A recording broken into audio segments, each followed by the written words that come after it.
Welcome to the pamphlet. Today we are addressing the recent documentary by Australia-based ABC News and its journalist Avni Dice. They have attacked Team Pamphlet as well in the documentary. In this video, we will reconstruct their lies in just 10 points. Point 1. Manipulation of PM Modi's image. At the very beginning, ABC News attempts to undermine Prime Minister Modi's internationally recognized image. They downplay his historic third consecutive win in the 2024 Lok Sabha elections. Point 2. Accusations against the Indian government. They accuse the Indian government of targeting minorities and compare the RSS training sticks to weapons used in communal violence. Interestingly, they blurred these videos hours after uploading them, but we have the original screenshots for you. Point 3. Allegations of interference in Australian politics. Next, ABC claims that Indian organizations are interfering in Australian politics, particularly targeting the overseas Friends of BJP Australia. Well, OFBJP had to publicly refute these biased claims. Point 4.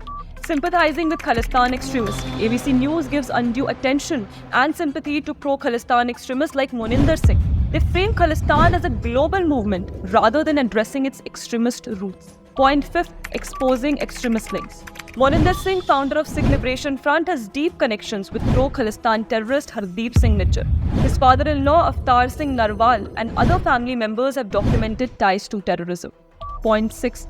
Biased coverage by ABC News. ABC News further supports their narrative with statements from Green Senator David Shoebridge, known for his support of Khalistan and anti-India sentiments. Point 7. Sympathy for designated terrorists.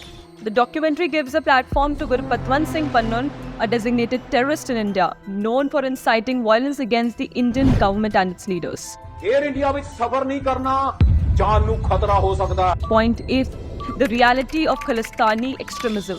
We have seen the violent side of the Khalistani movement, vandalizing Indian consulates, damaging Hindu temples, and displaying hate-filled tabloids.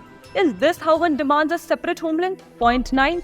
ABC's activism over journalism. ABC is doing exactly what the new chair, Mr. Kim Williams, has warned against, blurring the lines between activism and journalism. This bias is evident in their one-sided reporting. Point 10. Media responsibility and public trust. It is shameful how media outlets like ABC News gives coverage to extremist organizations, creating an anti-India narrative.